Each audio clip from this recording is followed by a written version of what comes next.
François Pierrot, bonjour. Vous êtes roboticien à l'UM2 et chercheur au CNRS. Vous nous accueillez aujourd'hui au LIRM de Montpellier. Quelle est la vocation de ce laboratoire ?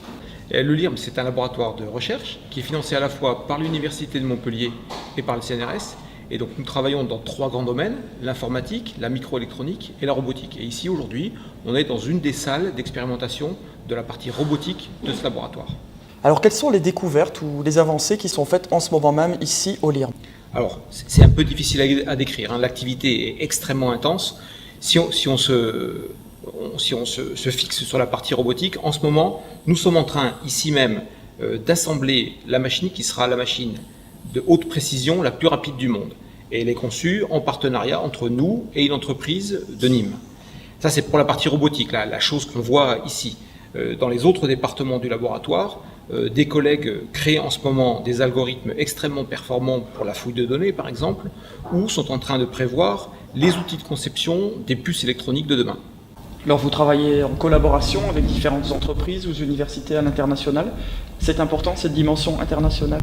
Oui, de toute façon, dans notre milieu, il n'existe pas de recherche locale ou nationale. C'est toujours international. D'une part, parce que c'est la compétition, on est en compétition avec les autres pays. Et d'autre part, c'est aussi l'endroit où on échange, où on trouve de nouveaux collaborateurs. On recrute beaucoup de chercheurs de l'étranger. La moitié des jeunes doctorants du laboratoire viennent de l'étranger. Et aussi, on trouve des clients, des collaborateurs. Alors donc, on a des collaborations avec des universités à l'étranger, évidemment, Amérique du Nord, Asie, comme tous les laboratoires de technologie, mais on en a aussi avec des entreprises, non seulement en France, mais également à l'étranger, en Espagne. Certaines machines ici ont été faites avec des collaborateurs japonais, donc nous sommes effectivement un laboratoire complètement ouvert à l'international. Alors, en parlant d'entreprise, vous êtes aussi au sein de l'UM2 vice-président délégué aux relations avec les entreprises. Quel est votre rôle par rapport à cette fonction ? Alors cette mission, je dirais qu'elle est à 2 niveaux. Il y a d'une part vraiment administrative et presque juridique, qui est de sécuriser les contrats quand nous avons un contrat de recherche entre une entreprise et un de nos laboratoires. Alors pas seulement le LIRM, mais tous les laboratoires de l'université. Donc ça, c'est une partie, je dirais, qui ressemble à de l'administration. Il faut s'assurer que les contrats respectent les lois françaises et européennes. Puis une autre partie, c'est de densifier nos relations, de trouver de nouveaux partenariats.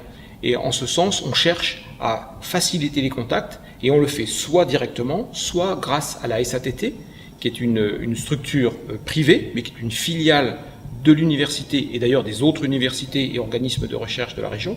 Et cette filiale nous aide à densifier ce tissu de relations et en particulier à transférer nos résultats vers le monde économique pour que nos idées se transforment en produits ou en services qui rendent vraiment le service à la fin à des clients ou à des gens qui sont des usagers par exemple de dispositifs médicaux ou des choses comme ça.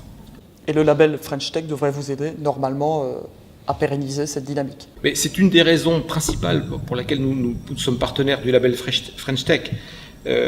Ce label va mettre en lumière la zone de Montpellier dans le domaine des nouvelles technologies. Nous sommes au cœur des nouvelles technologies et nous avons besoin d'interagir avec le monde privé, avec le monde économique, avec les hôpitaux, avec les gens dans le monde entier. Donc pour nous, nous sommes un partenaire naturel et aussi un des premiers bénéficiaires de ce futur label.